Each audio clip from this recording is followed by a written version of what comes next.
Seid gegrüßt, liebe Radfreunde. Wir fuhren mit der Bahn von Tübingen nach Hechingen. Von dort starteten wir unsere Tour auf das Zellerhorn. Es ging erstmal an der Bahnlinie entlang bis nach Hausen im Killertal. Dieter in der blauen Jacke ging das erste Mal mit uns auf die Tour. Sein E-Bike hatte erst 10 Kilometer auf dem Tacho. Er hat schon lange keine Radtour mehr gefahren. Früher war er mit dem Rennrad unterwegs, bis in die Schweiz. Ich hatte fast ein schlechtes Gewissen bei den 100 Kilometern, die vor uns standen. Ich sage alle Achtung, er hat diese Tour überstanden.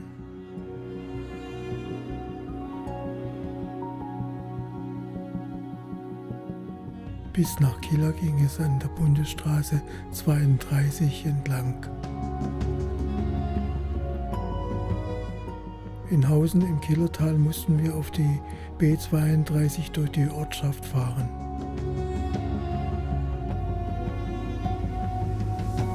Es war dort ein reger Verkehr und sehr eng.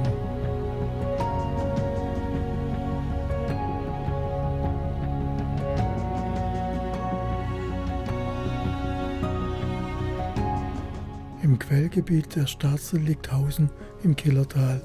Es ist das höchstgelegene Dorf des Killertals. Seine höchste Erhebung ist der Haubenberg mit 927 Metern. Hausen liegt am Albaufstieg ins Fehlertal, das ich erstmals befahren habe.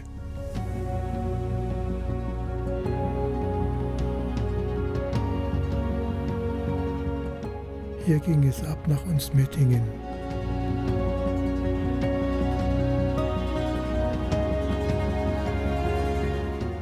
Wir mussten hier 250 Höhenmetern auf 5 Kilometer überwinden.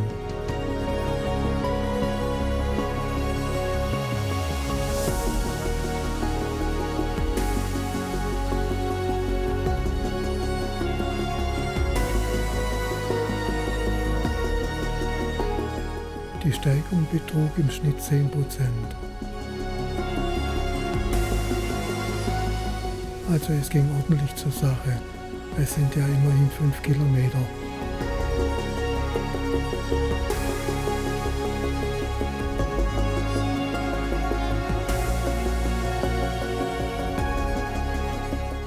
Es folgten Serpentine auf Serpentine.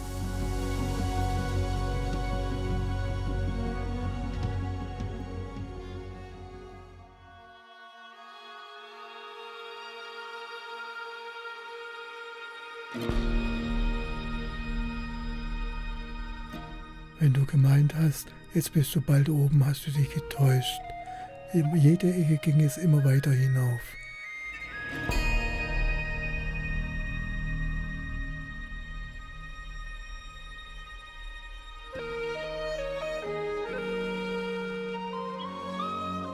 Ich dachte, jetzt ist es endlich geschafft, aber es war nicht so. Es ging immer noch aufwärts.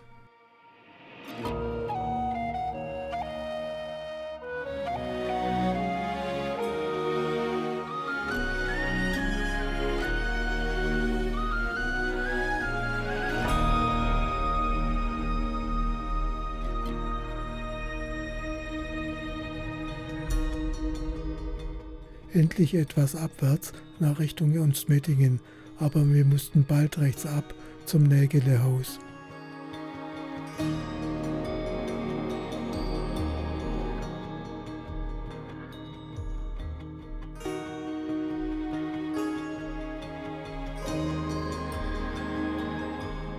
Hier oben hatten wir das Gefühl, der Himmel sei ganz nah. Die Landschaft tut den Rest dazu.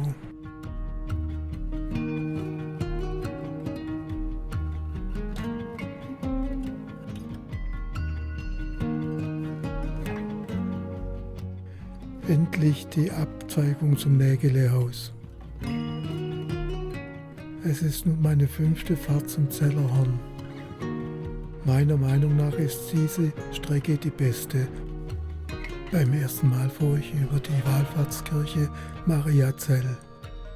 Diese Auffahrt wurde zum Schluss quälend.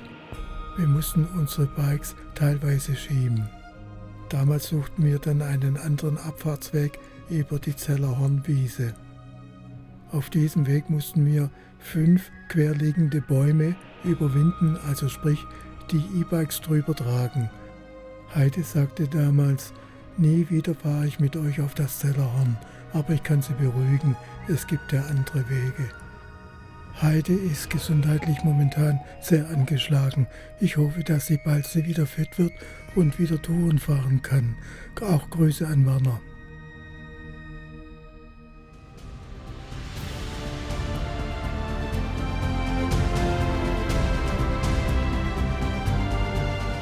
Die Landschaft hier oben auf der Schwäbische Alb ist sehr einmalig, aber wunderschön.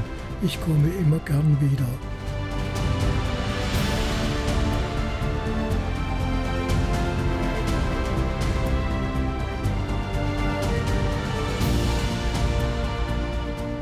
Heute habe ich mir nach 21.000 Kilometern meinen zweiten Plattfuß eingefangen. Gott sei Dank war dieser schnell behoben. Wir haben dann gleich eine Vesperpause eingelegt.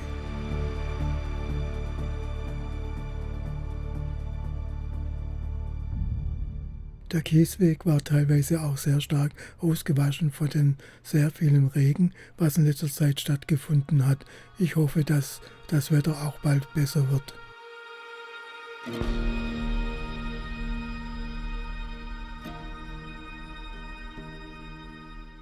Hier in dieser Kurve ging mir das Hinterrad weg, wegen dem Plattfuß. Ich war Gott sei Dank nicht schnell.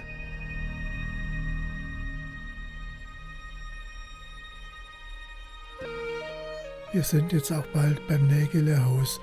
Der Wirt wollte die Sonnenterrasse nicht aufmachen, weil es zu kühl wäre. Wir haben reklamiert, er hat sich doch entschlossen aufzumachen. Und nachdem wir da saßen, kamen 6 weitere Pärchen und haben sich drüber gefreut.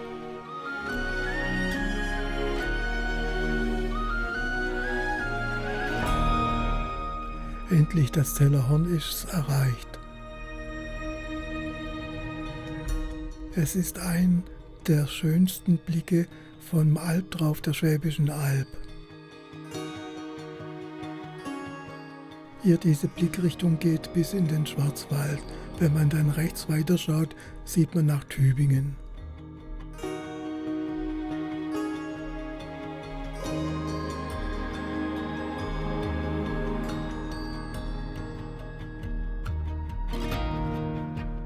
Auch abends hat es hier einen sehr reizvollen Ausblick bei Sonnenuntergang.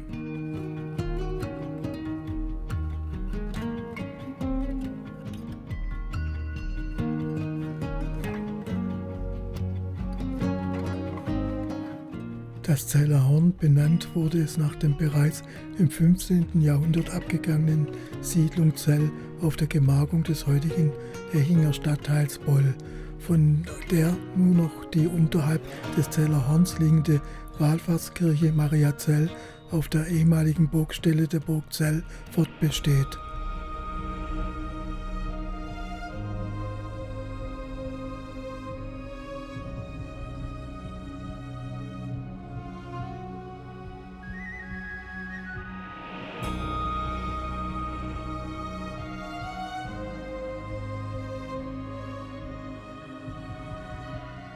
Das Zellerhorn fasziniert mich. Ich weiß, dass ich wiederkomme.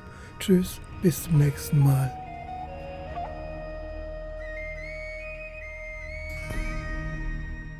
Am Berghotel Zollersteighof ging es nun vorbei nach Unstmettingen hinunter.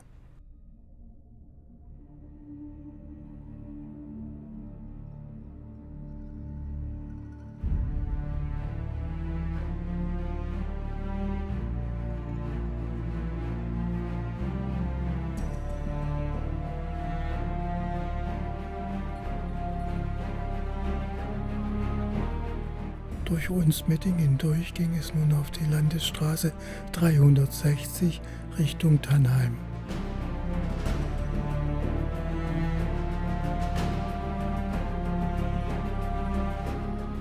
Die Abfahrt von der Schwäbischen Alb hinunter nach Tannheim ist sagenhaft. Es geht Kilometer auf Kilometer nur bergab.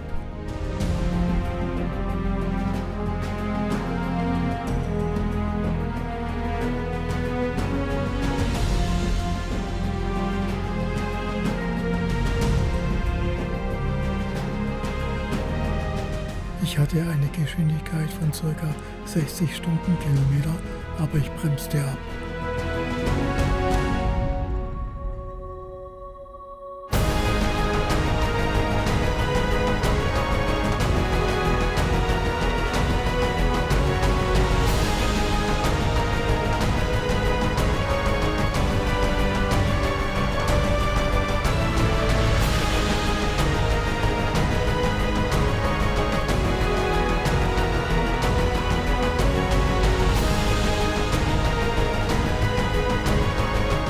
Ich muss noch erwähnen, es war Donnerstag der 13., nicht Freitag, also mein Blattfuß hatte ich schon, aber es ging ja noch etwas weiter. Kurz vor Tannheim, wo es in die Ortseinfahrt geht, kommt dann 50 und dann nach 150 Meter so 30 der Ortsdurchfahrt. Aber ein Lastwagen meinte, er müsste mich überholen und ging dann ganz weit auf links rüber, damit ich Platz hatte, aber es kam ein BMW-Fahrer entgegen, der wurde gezwungen, auf den Gehweg auszuweichen, sonst hätte es geknallt. Unverständlich.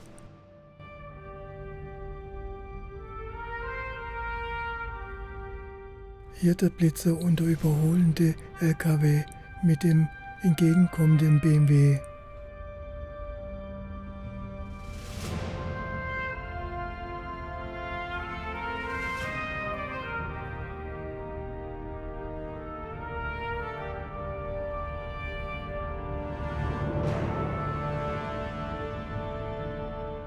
Durch Tannheim durch ging es dann weiter nach Zimmern.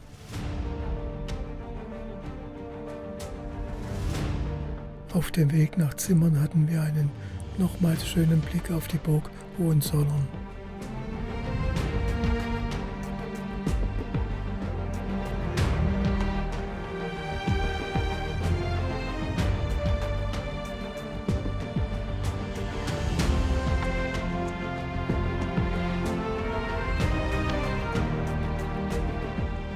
Durch die schöne Stadt Hechingen ging es dann weiter nach Rangendingen und weiter ins Starzeltal.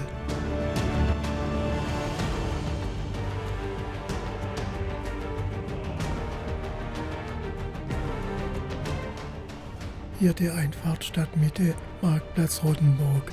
Wir hatten eine EKS sehr nötig.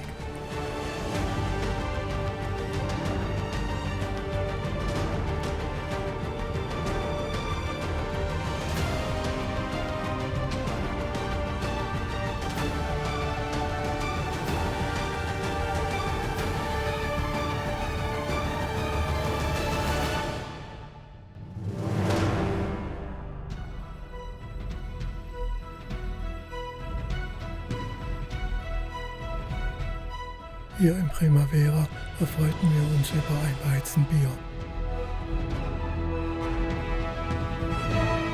Durch das Neckartal ging es nun nach Tübingen, auf der linken Seite die Wurmlinger Kapelle.